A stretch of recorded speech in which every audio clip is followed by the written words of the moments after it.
The world watched as long-sealed court documents related to Jeffrey Epstein were made public. This wasn't just news. It was the exposure of a hidden chapter many hoped would stay buried. The judge ordered release, promised to illuminate a network of influence, abuse, and complicity. Suddenly, speculation became fact. Names, dates, and details emerged, connecting the dots of a sprawling, disturbing puzzle. The files revealed not just Epstein's crimes, but the ecosystem that enabled him, where wealth and power brought silence, and the vulnerable were exploited. The revelations forced a global conversation about the systems that allowed Epstein to flourish. People everywhere scrolled through the names, demanding answers. How did this happen? Who knew? Who will be held accountable? News coverage exploded, social media dissected every detail, and the public confronted the uncomfortable realities of power and abuse. The files were a stark reminder that justice is often slow, especially when the accused are shielded by privilege. For many, reading the details was deeply unsettling, a glimpse into a hidden reality beneath polite society. The unsealing of these documents wasn't an end, but the beginning of a new chapter in the quest for truth and justice. The world was no longer content with rumors. It demanded accountability. At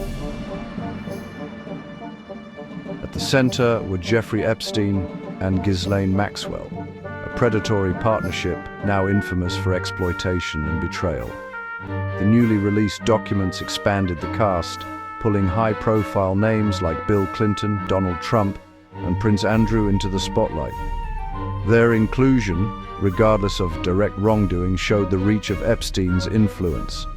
The files also named scientists, celebrities, and lesser-known associates, pilots, staff, and others who witnessed the operation's day-to-day workings.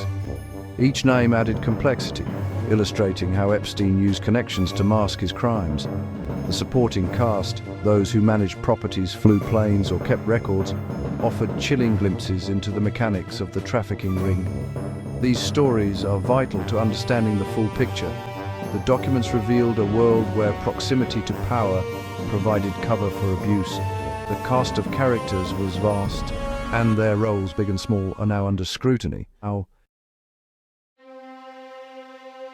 Among the most powerful evidence were photographs, curated glimpses into a world of disturbing intimacy and power imbalance. One infamous image, Maxwell and Epstein at the Queen's Balmoral estate, a symbol of their access to the highest circles. Other photos showed Epstein with politicians, celebrities, and world leaders, proof of association, if not complicity. These images documented the network he built, using proximity to fame as a shield for predatory behavior. Pictures from his private island, luxurious, isolated, and surreal, hinted at the epicenter of his operation. The settings were as telling as the people, a paradise masking an ugly reality. Most haunting were images of young victims, like the photo of Prince Andrew with Virginia Giuffre, a visual focal point of the allegations. For survivors, these photos are painful reminders. For the public, undeniable evidence that something was terribly wrong. The photographs transformed abstract allegations into a concrete, uncomfortable reality. The world could no longer look away. The documents included a trove of digital communications, emails and messages revealing the inner workings of Epstein's world. These exchanges, often coded and casual, exposed the transactional nature of the abuse. Emails from Epstein to Maxwell arranged for massaged, thinly veiled language for exploitation. The digital trail corroborated survivor accounts, making denials harder to sustain. These messages linked people, places, and events, providing evidence that spoken testimony alone could not. They also revealed the complicity or willful ignorance of those on the periphery. The casual tone spoke to a sense of untouchability among the powerful. Deciphering these messages is key to understanding the system of influence that protected Epstein for so long. The digital evidence is a window into a world where normal rules didn't apply.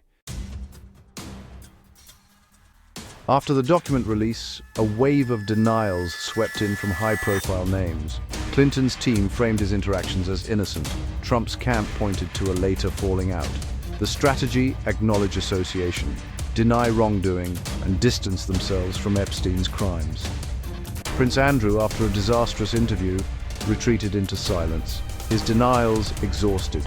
This playbook, deny, discredit, minimize, then go silent, relies on public fatigue and expensive PR. But the digital age and survivor testimony are cracking this wall. The public is increasingly skeptical of polished denials, demanding real accountability. The old strategies are losing their power. The world is no longer satisfied with silence.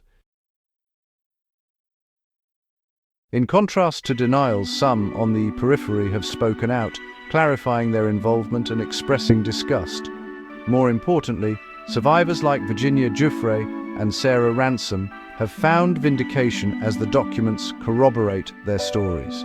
Their bravery in speaking out is the driving force behind the push for accountability. Survivor testimony humanizes the scandal, turning legal jargon into stories of suffering and resilience. Their voices are the moral center, reminding us what's truly at stake. Justice for the victims. Speaking out comes at great personal cost: public scrutiny, harassment, and reliving trauma. Yet their persistence has been key to unlocking the case. Their voices, once dismissed, now lead the charge for change. The world is finally listening. The document dump has forced authorities to respond. In the US, the DOJ faces pressure to explain past leniency and investigate new leads. The files point to a wider network of potential co-conspirators, sparking calls for fresh investigations. Challenges remain: faded memories, expired statutes, and powerful legal teams. Yet, public and political pressure to act is immense.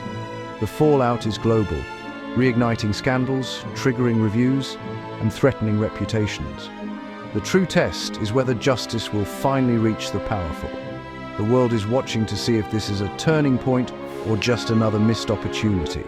The future of many hangs in the balance. For survivors, the document release was a double-edged sword. Transparency, but also pain. The files were released chaotically, often without warning or support for those whose trauma was exposed. Survivors felt betrayed. Their confidential testimony became public spectacle.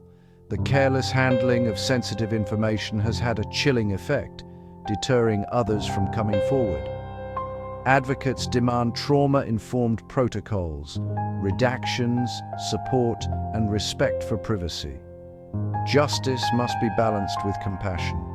The process meant to bring closure instead caused new harm. For many, it felt like another violation. The path forward demands fearless investigation and systemic change. True accountability means dismantling the entire network of enablers, not just punishing a few. Society must confront the culture that allowed Epstein to thrive, where power excused abuse. Survivors' voices must be central, guiding reforms that empower rather than re-traumatize. Privacy, support, and control over their stories are essential. The legacy of the Epstein case depends on what happens next: real change or another forgotten scandal. Preventing future abuse requires cultural and systemic reform. Only then can the darkness exposed by these files be replaced by the light of justice.